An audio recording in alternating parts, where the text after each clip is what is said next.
jūrmalnieks Eduards vairs nespēja klusēt par redzēto Priedaines mežā. Dodoties kārtējā pastaigā, vīrietis pamanīja, ka bijušajai Jūrmalas izgāstuvei blakus esošais Priežu mežs ir pilnīgi izkaltis. Vēl vairāk Sirmo kungu šokēja, ka bez jebkādām dzīvības pazīmēm ir arī alkšņi, kuriem būtu jāspēj pielāgoties jebkādām izmaiņām. Priede jau pats pa sevim jau neaug ūdenī. Un piesārņojums es varu galvot, neviens jau, pieņemsim, nav veicis ūdens analīzes, nekāda monitoringa nav veikti sakarā ar izgāstuvi, tā kā viņš var izplatīties un ietecēt no Lielupes Baltijas jūrā. Jau vairākus gadus atkritumu izgāstuve ir slēgta un rekultivēta, taču dabas aizstāvis Eduards ir pārliecināts, ka vairāki hektāri meža apkārt izgāstuvei iet bojā tieši atkritumu novietnes dēļ. Nešķiroja neviens atkritumus, tie bija nešķiroti, toksiski varēja būt bīstami. Latvijas valstī nebija problēma vispār atvest jebkādu kravu, jo neviens nekontrolēja. Postījumus savā īpašumā pamanīja arī Sijā Rīgas meža atbildīgie cilvēki.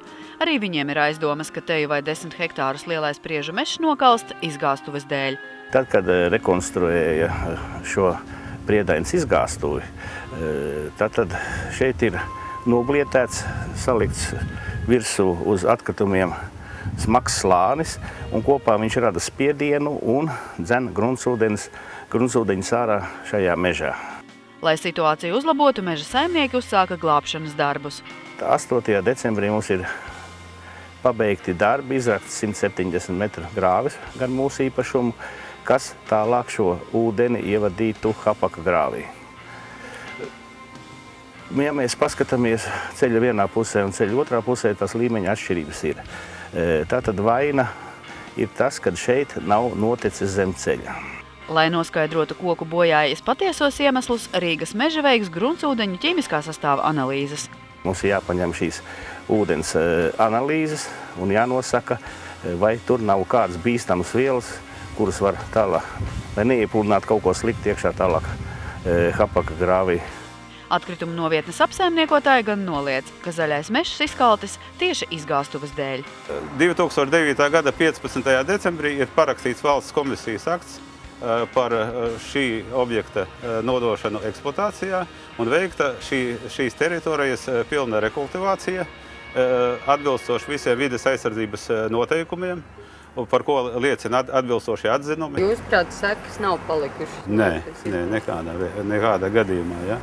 Taču Babītas mežniecībā gan uz it kā rekultivēto izgāstuvi skatās ar aizdomīgu aci. Kaut kas nesot īsti kārtībā, atzīst speciālisti. Bijām uz vietu, apsekojām.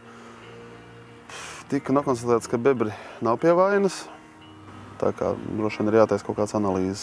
Agrāk tur blakām atradās Jūrmalas pilsētas izgāstuve, kuru tika apbērta ar zemi, pēc tam tas līmenis tur pacēlās. Varbūt tas ir, bet to droši nevar tā teikt, ka tas tā ir. Šogad ir pirmais gads, kad arī alkšņi ir. Jā, viņiem, acīm redzot, tas ūdens līmenis varbūt pārāk augsts ir vai kaut kas ūdens ķīmiskajā sastāvā ir tāds, kas viņiem nepatīk. Valsts vides dienestā par postījumiem pagaidām nav īstas skaidrības. Vietējais vides speciālists netic, ka mežs noplūst izgāstuves dēļ. Izgāstuvei pārklāta ar pretinfiltrācijas segumu, ja agrāk infiltrāts no lietas ūdeņiem caur izgāstuvu sūcās iekšā arī gruntsūdeņos, tagad tas ir novērsts, tā kā tīri teorētiski situācija ir jāuzlabojas pēc izgāstuves rekultivācijas. Tieši atkritumiem pārklātais segums esot pie vainas traģiskajai dabas katastrofai, apgalvo Eduards, kurš sekojot līdzi notikumiem mežā, ir pamanījis zināmas sakritības. Viņiem nav ko atbildēt, jo sūdi ir sataisīti lieli, saprotiet, viņi neko nevarēs izdarīt. Un tādu konservāciju, ko viņi ir izdarījuši, es jums saku, tas ir pieķēzīt istabas vidū un uzklāt avīzīti, vairāk nekas.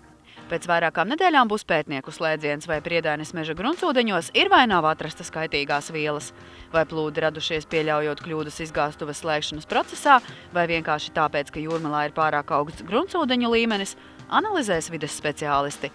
Saiva Luste, Ilva Everte, Kaspars Markus, Tautas balss.